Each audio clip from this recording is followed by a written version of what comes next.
So last night 30 minutes of gameplay from AC Valhalla was leaked and it's blown up in the community. I thought I'd chat about it a bit and give my take on it. I can't use footage of it, otherwise the video will get taken down, but by far the most important thing to keep in mind here is that this is an unfinished build of the game. The game is surely going to look very different on release. The demo even is surely going to look way different to this. It's an old build and one that's going to be improved. So things like janky animations, the HUD, that kind of thing, I wouldn't really stress about those until the game's actually in your hands. So with all that out the way, let's talk about this footage.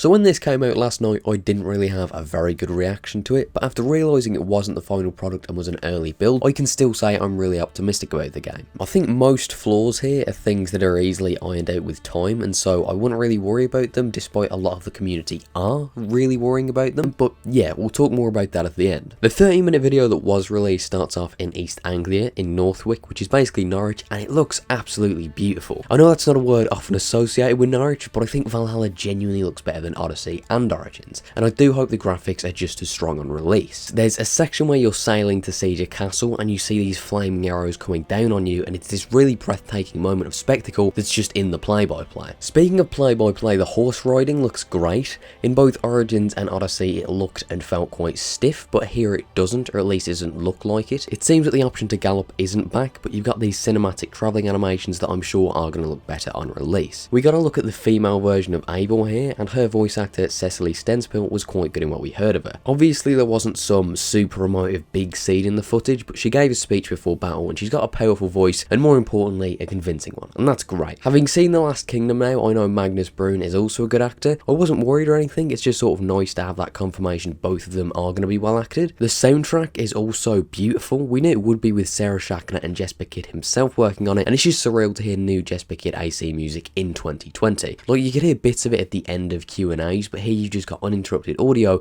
of Sarah and Jesper doing what they do best, and that's really nice. In terms of the naval, it does look a bit on rails with you blocking with your shields every now and then, and that's fine. We knew naval was going to be more traversal based in one of the interviews. I forget which, but it's emphasised that naval was mainly used to get from place to place and usually battles, and that's what we see here. In terms of the combat, I've got some mixed feelings. You're really smooth even in the killing animations, and I do appreciate that. You can also hack away enemies' shields until they break. That's quite a nice addition. As of yet, I don't really see the weight that was being talked about with the system. Maybe it's on account of Eivor using double hatchets. You know, I'm trying to be as optimistic as possible here, yet somewhat skeptical. I don't want to really make any final judgments here off an old build. I'm just here because this really interests me, and as someone who covers AC news when that comes out, it does make sense. Anyway, you've got the skill tree back like the one we had in Odyssey. Not too big of a fan of that, but the skills look far more grounded, so that's nice. I wish your dodges had a bit more weight to them. For a system that's meant to be heavier, I'd hope they'd tone that down, but to be fair, Origins drew the same criticisms during demos, and those were made heavier as far as I remember. You can also pick up enemy weapons off the floor and go right from that to chucking it at an enemy, and I really do like that. On reflection, the combat's got a fair bit going for it, and I'm excited to see it on Sunday in,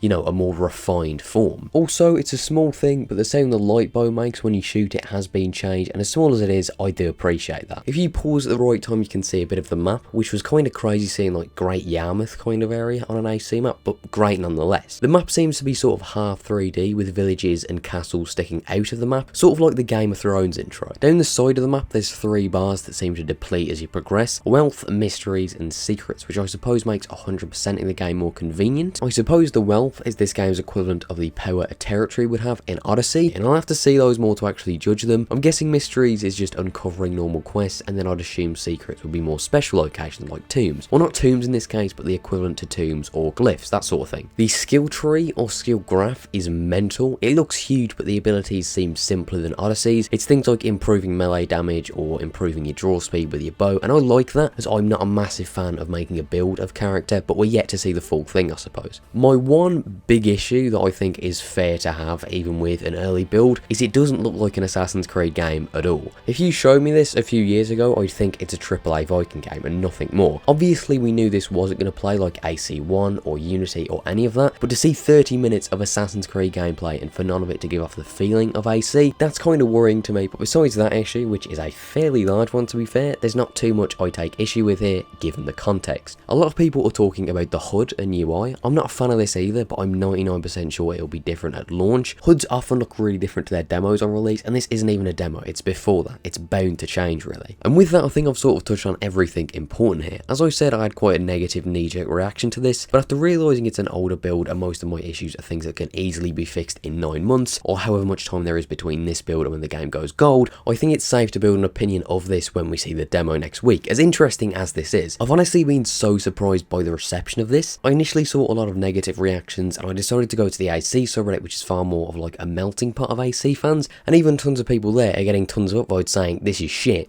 the game's going to be shit. But if this build is from however many months ago, I don't really mind. If something like the soundtrack or the acting or the environments were bad, that'd put me off. But facial animations and the UI are easily fixed given the time. With that said, I'd be really interested in hearing your guys' thoughts, even if you disagree with me, as this is very divisive. If you enjoyed this video, maybe leave a like, and if you didn't, maybe let me know why. Thank you guys for watching, and I'll see you all next time.